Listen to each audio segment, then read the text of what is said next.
சரஸ்வதி சபதம் திரைப்படம் உருவாவதற்கு காரணமாயிருந்தது சங்கரதாஸ் சுவாமிகளின் சதி அனுசூய நாடக காட்சி அப்படின்றது பலருக்கும் தெரியாத அபூர்வமான தகவல்.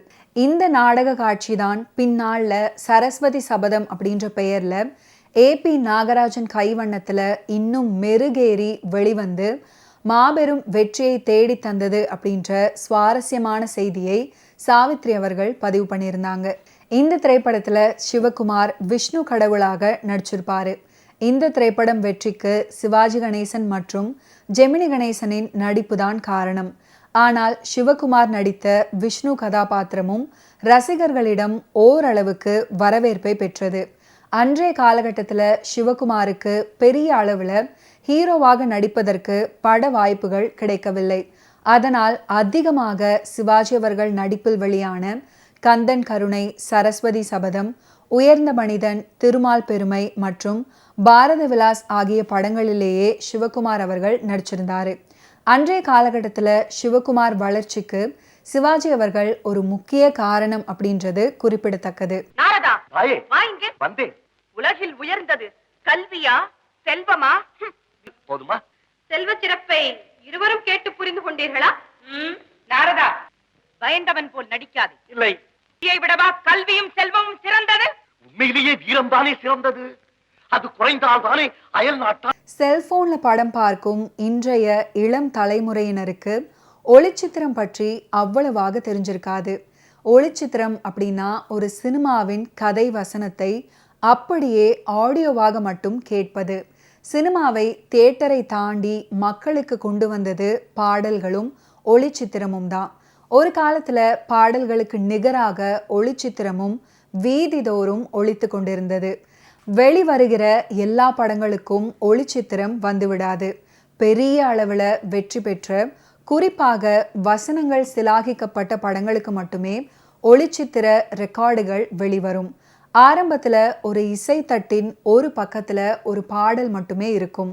2 பக்கமும் சேர்த்து 2 பாடல்கள் இருக்கும். ஒரு படத்துக்கு 4-5 இசைத்தட்டுகள் வரும். பிற்காலத்தில் எல்பி ரெக்கார்டுகள் அப்படின்ற பெரிய சைஸ் ரெக்கார்டுகளில் ஒரு பக்கத்தில் 4 பாடல்கள் வரை இடம்பெற்றது. எல்பி ரெக்கார்டுகளில் பாடல்கள் வருவதற்கு முன்பு ஒளிச்சித்திரம் தான் வெளிவந்தது.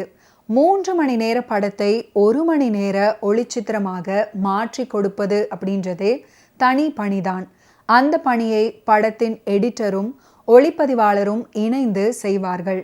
சிவாஜி அவர்களின் படங்கள் தான் அதிக அளவில் ஒளிச்சித்திரமாக வெளிவந்திருக்கு.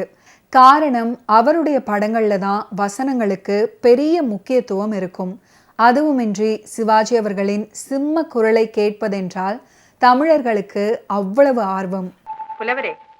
எம்ஜிஆர் படங்கள்ல காட்சிகளுக்கும் பாடல்களுக்கும் முக்கியத்துவம் இருக்கும். குறிப்பாக சண்டை காட்சிகள் அதிகம் இடம்பெறும். எனவே எம்ஜிஆர் படங்களை ஒளிச்சித்திரமாக கேட்பது கடினம். அவற்றை திரையில் பார்த்துதான் ரசிக்க முடியும். ஒளிச்சித்திரத்தில் சாதனை படைத்த படம் அப்படின்னா அது திருவிளையாடல் தான். அடுத்த இடம் சரஸ்வதி சபதம் படத்துக்கு. கோயில் திருவிழாக்கள்ல இந்த 2 படங்களின் ஒளிச்சித்திரத்தை ஒளிபரப்புவதை ஒரு பக்தி இயக்கமாகவே நடத்தினாங்க. மனோகரா, பட்டிக்காடா பட்டணமா, கௌரவம், திரிசூலம் போன்ற படங்களின் ஒளிச்சித்திரமும் ரெக்கார்டுகள் தேய தேய ஒளிபரப்பானது. எம்ஜிஆர் அவர்கள் நடித்த நாடோடி மன்னன், உரிமை குரல் படங்கள் ஒளிச்சித்திரங்களாக வெளிவந்துச்சு. அந்த காலகட்டத்தில் மக்களுக்கு ஒளிச்சித்திரம் கேட்பது அப்படின்றது ஒரு திரைப்படம் பார்ப்பதற்குரிய அனுபவத்தை கொடுத்தது. ஒளிச்சித்திரம் ஒளிபரப்பாகும் கூம்பு குழாய் கட்டப்பட்டிருக்கும் தூணின் கீழ் நின்று குறைந்தபட்சம் 10-20 பேராவது அதனை கேட்டு ரசிப்பாங்க. காட்சிகள் காதுக்கு வர கண்களுக்குள் அந்த காட்சிகள் விரிகிற அனுபவமே தனிதான். இலங்கை வானொலியில் வாரத்துக்கு ஒரு படம் ஒளிச்சித்திரமாக ஒளிபரப்பாகும். ரெக்கார்ட் வராத படங்களை கூட அவர்களே ஒளிச்சித்திரமாக தயாரித்து ஒளிபரப்புவாங்க. அதில் முக்கியமான படம் பாரதி ராஜாவின் நிறம் மாறாத பூக்கள். பிற்காலத்தில் சினிமா மக்களுக்கு மிகவும் நெருக்கமானது. கேசட், டிவி மூலம் சினிமா வீட்டுக்குள்ளே வந்தது. இப்போது செல்போன் வழியாக கைகளுக்குள் வந்துவிட்டது. எந்த படத்தை வேண்டுமானாலும் யூடியூப்லேயோ அல்லது வேறு இணையதளங்கள்லேயோ பார்த்து ரசிக்கலாம். ஒளிச்சித்திரத்தின் ஆயுள் ஒரு வழியாக முடிந்தே போனது. சமீபத்துல சில பண்பலை வானொலிகள்ல ஒளிச்சித்திரம் ஒளிபரப்புனாங்க. ஆனால் அதற்கு மக்கள் ஆதரவு அந்த அளவு கிடைக்காததால கைவிட்டு விட்டார்கள். காதுகளால் சினிமா பார்த்த ஒரு தலைமுறை முடிந்து விட்டது. 1966 திருவிளையாடல் எடுத்ததுதான் சிவாஜி அவர்களுக்கும் ஏபி நாகராஜனுக்கும் மிகப்பெரிய திருப்பு முனையாக அமைஞ்சது. இதுக்கப்புறம் புராண படத்தை எடுக்கும் விதத்தில் எடுத்தால், சொல்லும் விதத்தில் சொன்னால் அதை எல்லா தரப்பினரும் ஏற்றுக்கொள்வார்கள் அப்படின்ற நம்பிக்கையும் உறுதியும் கொண்டார்கள்.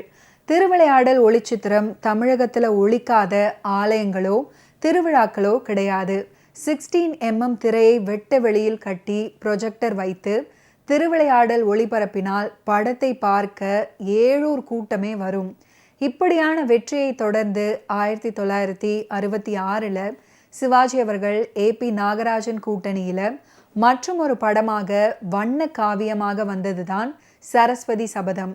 திருவிளையாடல், சரஸ்வதி சபதம், திருவருட்செல்வர் மாதிரியான புராண படங்களை எடுக்கும்போது கதை, திரைக்கதை, வசனம், இயக்கம் அப்படின்னு போட்டுக்கொள்ளாமல் திரைக்கதை, வசனம், இயக்கம் அப்படின்னு மட்டுமே போட்டுக்கொள்வார் ஏபி நாகராஜன். இதுலையுமே அப்படிதான். வண்ணப்படமாக ஆர்ட் டைரக்டர் கங்காவின் கை வண்ணத்துல மிக பிரம்மாண்டமான செட்டுகள் போடப்பட்டு மிரட்டி இருப்பாங்க. படத்தின் பிரம்மாண்ட செட்டுகளுக்காகவும் வசனங்களுக்காகவும் இவ்வளவு பெரிய உச்ச நட்சத்திரங்களின் கூட்டணியில் மலர்ந்த படம் அப்படின்றதுக்காகவும் திரும்ப திரும்ப பார்த்து வியந்தார்கள். கல்வி அவசியம், செழிப்புடன் இருக்க செல்வமும் அவசியம். கல்வியும் செல்வமும் களவாடாமல் இருக்க நம் தேசத்தை காக்க வீரமும் முக்கியம். எனவே மூன்றும் ஒற்றுமையுடன் இருக்க வேண்டும் அப்படின்னு போதித்திருப்பாரு ஏபி நாகராஜன்.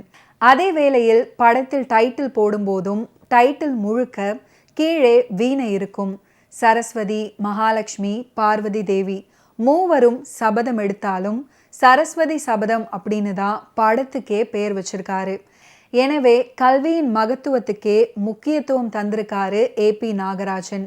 இன்னும் எத்தனை ஆண்டுகளானாலும் புராண நாயகன் ஏபி நாகராஜனையும் காவிய நாயகன் சிவாஜி கணேசன் அவர்களையும் இவர்கள் இணைந்து படைத்திட்ட சரஸ்வதி சபதம் படத்தையும் மறக்கவே முடியாது அப்படின்றதை ஓகே வியூவர்ஸ், இன்னைக்கு நிகழ்ச்சியில நடிகர் திலகம் சிவாஜி கணேசன் அவர்களுடைய ஃபிலிம் கெரியரில் நடந்த பல இன்ட்ரெஸ்டிங்கான விஷயங்களை நீங்கள் பார்த்து தெரிஞ்சிருப்பீங்க.